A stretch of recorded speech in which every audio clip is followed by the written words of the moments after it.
Degree കഴിഞ്ഞ് ഒരു 1 year gap വന്നപ്പോഴാണ് ഇനി എന്താന്നൊരു ക്വസ്റ്റ്യൻ മാർക്ക് നിന്നപ്പോഴാണ് സിയോൺ ഞാൻ ഇതേപോലെ അറിയുന്നത്. ഗൂഗിൾ സെർച്ച് വഴിയാണ് ഞാനും ഡിജിറ്റൽ മാർക്കറ്റിംഗ് പഠിക്കാം എന്നുള്ള രീതിയിലും നല്ലൊരു ഇൻസ്റ്റിറ്റ്യൂട്ട് തിരഞ്ഞെടുക്കാം എന്നുള്ള രീതിക്ക് സിയോൺ അക്കാഡമി ചൂസ് ചെയ്യുന്നത്.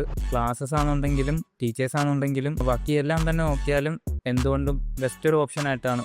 ഒരു ബെസ്റ്റ് ഡിജിറ്റൽ മാർക്കറ്റ് അക്കാഡമി ആയിട്ടാണ് എനിക്ക് ഇവിടെ വന്ന് ജോയിൻ ചെയ്തപ്പോൾ തോന്നിയത്. പ്രോഗ്രാംസ് ഒക്കെ അറേഞ്ച് ചെയ്യണമെങ്കിൽ അവർ കുറേ പ്രോഗ്രാംസ് അറേഞ്ച് എൻ്റർടൈനിങ് പ്രോഗ്രാംസ് ആയിട്ടാണ് അറേഞ്ച് ചെയ്തിരുന്നത്.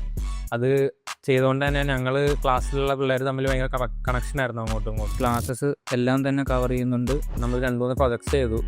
അത് ചെയ്തുകൊണ്ട് തന്നെ നമുക്കിപ്പോൾ എല്ലാവർക്കും സ്റ്റേജ് ഫിയർ കുറേ പേർക്ക് കുറഞ്ഞിട്ടുണ്ട്. ആ ചെയ്യുന്ന പ്രൊജക്റ്റ് മൊത്തം ഡിജിറ്റൽ മാർക്കറ്റിംഗ് റിലേറ്റഡ് പ്രൊജക്ട്സ് ആയിരുന്നു. അതുകൊണ്ട് തന്നെ അതിനകത്ത് നമുക്ക് ഇമ്പ്രൂവ്മെന്റ്സ് ഉണ്ടാക്കാൻ പറ്റിയിട്ടുണ്ട്. ഇന്റേൺഷിപ്പ് തന്നെ സ്റ്റാർട്ട് ചെയ്യുന്നത് അവരുടെ കമ്പനി ലൈവ് പ്രൊജക്ട്സ് എന്നാണ് നമ്മളെ കൊണ്ട് ചെയ്യിക്കുന്നത്. അതുകൊണ്ട് എങ്ങനെ ഒരു ഡിജിറ്റൽ മാർക്കറ്റ് ആയി കഴിഞ്ഞാൽ ചെയ്യാമെന്ന് നമുക്ക് ഇവിടുന്ന് ഇറങ്ങുമ്പം 100% ആയിട്ട് ഉറപ്പ് വന്നിരിക്കും. നിങ്ങൾക്ക് ചൂസ് ചെയ്യാൻ പറ്റിയ ബെസ്റ്റ് അക്കാഡമിയാണ് സിയോൺ അക്കാഡമി.